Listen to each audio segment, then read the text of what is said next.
You wake up tired, not physically destroyed, not sleep deprived, just drained, and it doesn't make sense. You didn't run a marathon. You didn't work a 14-hour shift. You didn't do anything extreme, but somehow your brain feels like it already lost a fight. And then the guilt kicks in. You tell yourself, I need to be more disciplined. I need to focus. I need to try harder. I need to stop being lazy.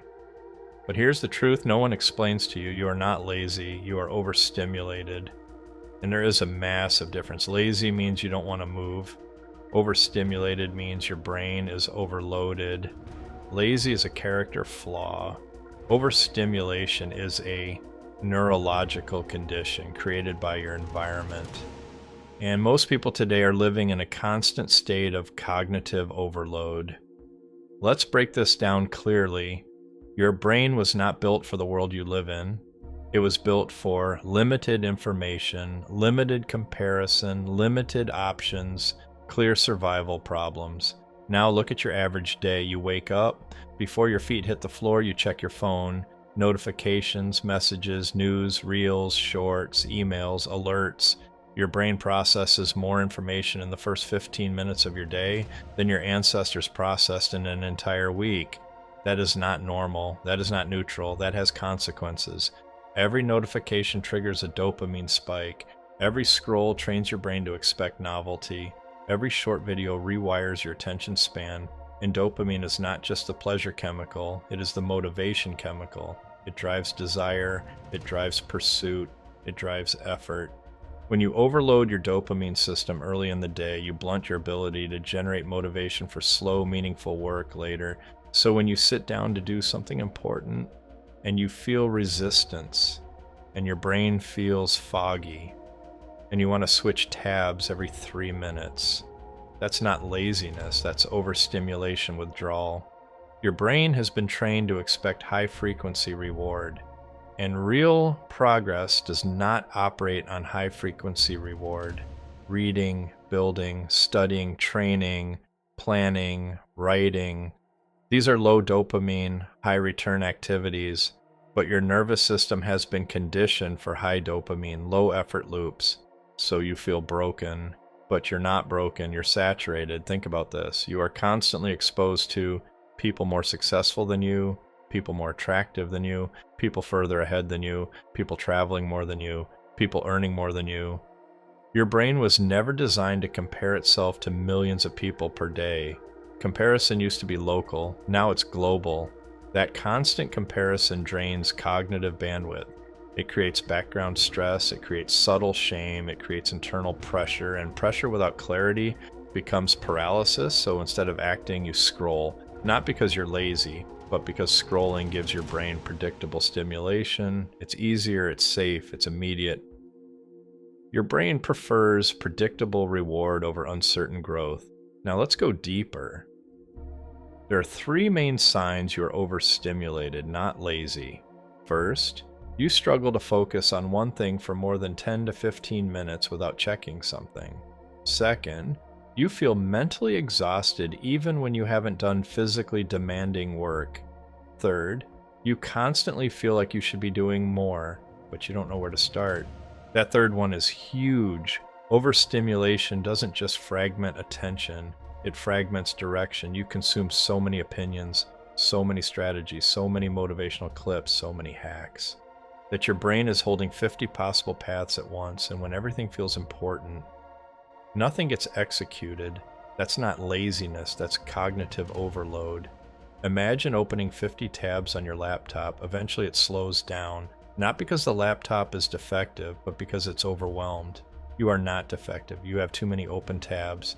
Now here's where this becomes dangerous. When you mislabel overstimulation as laziness, you attack yourself. You double down on self-criticism. You say, I need more discipline. I need to wake up earlier. I need to be tougher.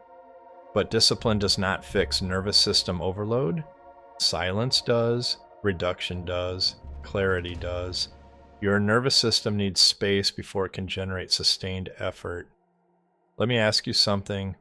When was the last time you went 24 hours without social media, short-form content, notifications, comparison. Most people can't even imagine it, and that should concern you because your baseline state is not neutral anymore. Your baseline state is stimulated, which means stillness feels uncomfortable, and when stillness feels uncomfortable, deep work feels unbearable. You don't avoid work because you hate growth. You avoid it because your brain has been conditioned to expect constant novelty. And real growth is repetitive. Real growth is boring at first. Real growth feels slow, but slow does not mean wrong. It means compounding. Now here's the uncomfortable part. The world around you profits from your overstimulation. Your attention is valuable. Your distraction is profitable. The more fragmented you are, the more predictable you become. And when you are predictable, you're easy to control, not in a dramatic way, but in a behavioral way. If your dopamine is hijacked by quick hits, you won't pursue long-term leverage. If your focus is fractured, you won't build assets. If your nervous system is always buzzing, you won't sit long enough to think strategically. This is not conspiracy. This is economics. Attention is the new currency, and you are spending it every minute. Now here's the good news. Overstimulation is reversible. Your brain is plastic. It adapts, but it adapts in the direction you train it. Right now it has been trained for fast reward, endless novelty, infinite input. You must retrain it for depth, silence, delayed gratification, strategic output. And this is where most people quit, because the first few days of reduction feel uncomfortable. When you cut down stimulation, you feel restless, you feel bored, you feel irritated, you feel empty. That's not failure, that's recalibration. Your dopamine baseline is resetting, your nervous system is leveling out. And once it levels out, something interesting happens. You regain clarity, you regain patience, you regain sustained focus, you start finishing things, you start thinking long term again. And that's when real progress begins. Let's get practical. Here's what I would do if I were you. Step 1, no phone for the first 60 minutes after waking, not even a quick check. Your brain sets its baseline early. Protect that baseline. Step 2, 1 primary goal per day, not 10, not 5, 1. Completion builds confidence, fragmentation builds guilt. Step 3, 2 scheduled stimulation windows, meaning you intentionally check social media at specific times, not constantly. Contain the input. Step 4, replace short-form consumption with long-form depth, books, podcasts, courses, intentional learning. Your brain needs slower reward cycles. Now here's where this connects to your life trajectory. If you feel behind right now, it's likely not because you lack intelligence. It's likely not because you lack potential. It's because your cognitive bandwidth is being drained by constant micro rewards. And micro rewards kill macro progress. You cannot build a long-term future with short-term wiring. You cannot build leverage with fragmented attention. You cannot create compounding income with scattered focus.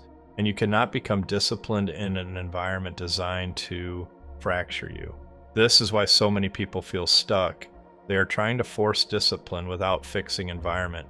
Environment always wins. If you remove friction from distraction, you will be distracted. If you add friction to growth, you will avoid growth. So reverse it.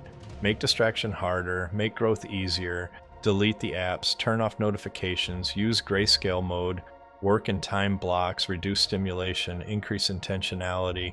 Now I want you to imagine something. Imagine your brain 6 months from now. If you reduce stimulation by even 30%, you would think more clearly, you would execute more consistently, you would compare less, you would build more. And that is when real leverage starts, not from hustle, not from burnout, from clarity. Most people are not lazy, they are neurologically overloaded. And once you understand that, you stop attacking yourself, you start designing your environment.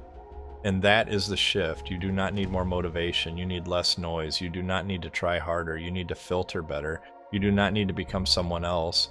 You need to reclaim your attention, because attention is the foundation of leverage. Without attention, you cannot build anything sustainable. With attention, you can build almost anything. Now here's the final piece. If you want to move from awareness to execution, you need structure, not random motivation, not scattered hacks, structure. That's why I built the exit map, not as hype, not as fantasy, but as a clear blueprint for building focus-driven leverage in a distracted world. Because once your attention is reclaimed, you need direction. Otherwise, clarity just becomes potential. And potential without structure fades. You are not lazy, you are overstimulated. Fix the stimulation, reclaim your attention, build with intention, and everything changes from there.